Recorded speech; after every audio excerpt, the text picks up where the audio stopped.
Новый фильм никак нельзя назвать ремейком, следуя общей канве. Есть ключевой аспект, с которым вынуждены считаться все, кто берется за подобный материал. И сегодня мы с вами посмотрим, как снимался фильм «Каратэ Пацан». Всем приятного просмотра. Ну, поехали!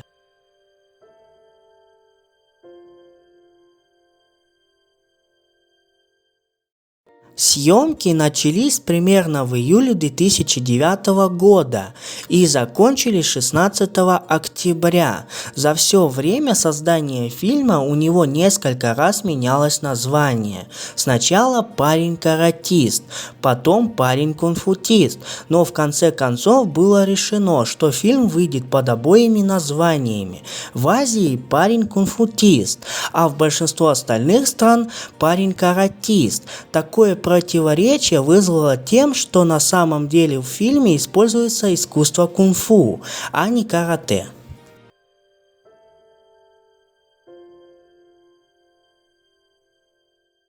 Когда решение о съемках в Китае было принято окончательно, невольно встал вопрос о смене боевого стиля, которому предстояло научиться Дрэю. Это должен был быть китайский вид единоборств. Карате же зародилось на острове Окинава в Японии.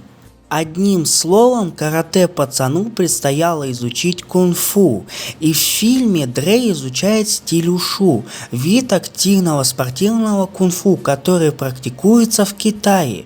Тренером выступил Ву Ган, постановщик трюков команды каскадеров Джеки Чана. Джейден Смит пожелал начать тренировки, обратившись с этой просьбой к мастеру. Ву тренировал его в течение 3 месяцев в Лос-Анджелесе. После того, как съемки переехали в Пекин, там тренировки продолжились еще на протяжении 4 месяцев, пока снимался сам фильм. Для начала Джейдену пришлось изучать азы. Именно с этого Ву начал обучать Смита мастерству ушу. Все отлично понимали, что снимают кино, но Ву утверждает, что кинематографисты не планировали включать в фильм ни одного из тех движений, с которыми бы Смит не справился сам. Смиту и подросткам, игравшие другие роли, пришлось серьезно постараться, чтобы сцена с чемпионатом выглядела натурально на большом экране. Ребятам приходилось расшифровывать драматические монологи боя, используя мимику и язык тела. Это очень сложно, но в этом фильме им все удалось. По словам Джейдена Смита, киношные бои не так просты, как выглядят. Когда кого-то бьешь перед камерой, нужно ударить слабо, но при этом должно казаться, что выложил удар всю силу. Точно так же приходится ставить блоки. Если не поставишь блок, удар может прийти прямо по лицу.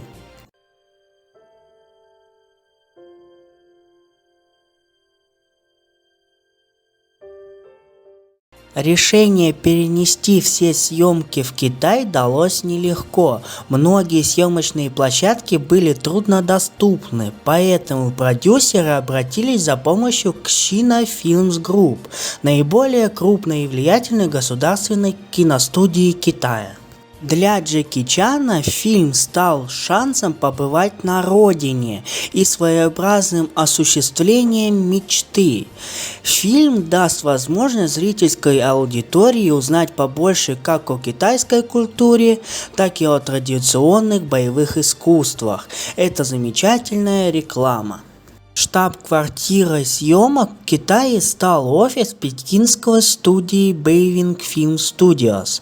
Съемочная площадка была заполнена хутунами, несколькими зданиями в стиле Суньхуань, соединенными между собой проходами. Цихуань – традиционно исчезающий стиль китайской архитектуры.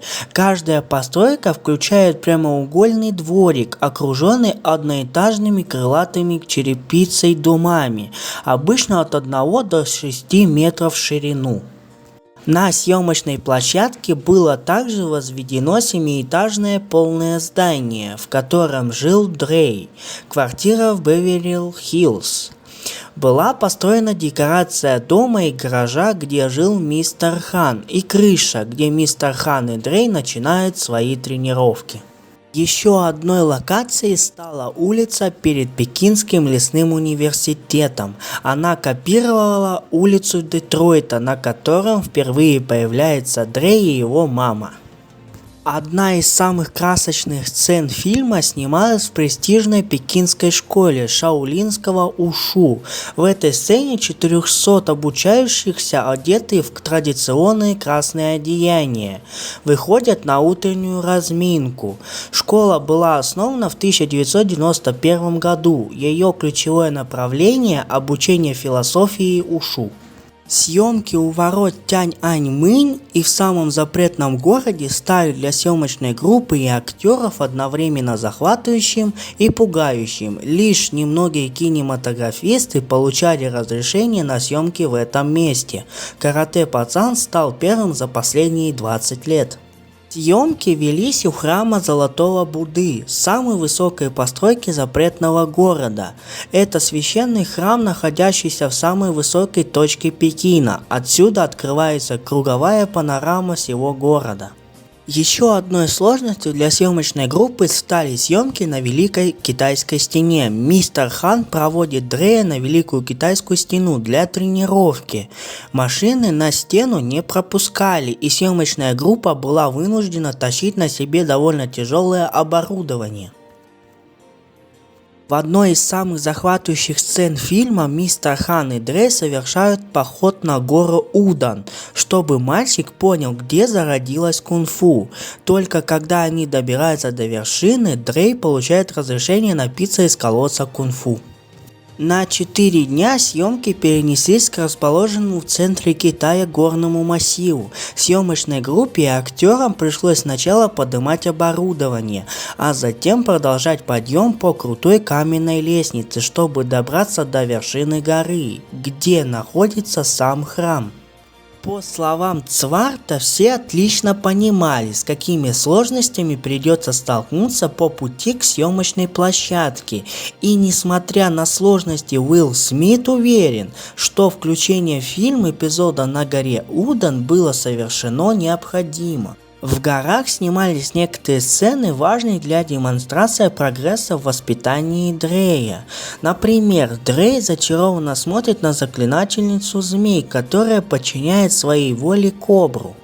Ежегодно празднование фестиваля Цыси проходил на съемочный день 7-го месяца по китайскому календарю. Некоторые называют праздник китайским днем Святого Валентина. Сцена фестиваля снималась ночью на площадке Вэйтэн в съемочной зоне студии China Film Group. Декораторы возвели макеты деревни, которые украсили разноцветными мерцающими фонарями всевозможных размеров и форм. На улице шла бойкая торговля с палаток продавцов, предлагали традиционные пироги, благотворения и китайские фонарики. На площадке Вэйтэн был построен театр теней, где показывался спектакль по мотивам легенды Цици.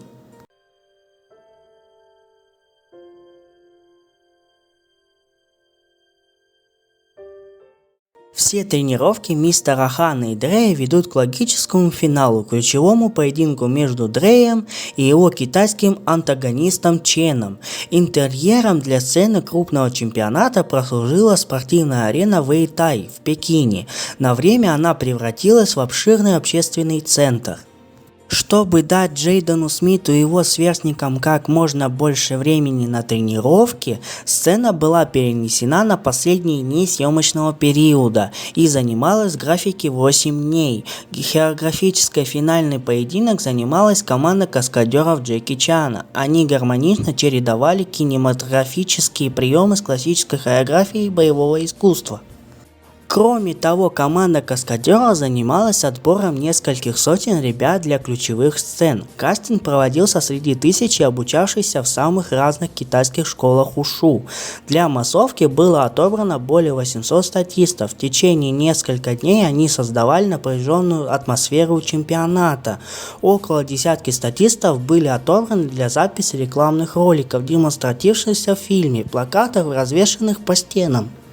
Спасибо большое тем, кто досмотрел этот ролик до самого конца. Кому понравился выпуск, то поддержи его лайком и подпиской на канал. А с вами был Илья Терра. Увидимся в следующем видео. Всем пока-пока.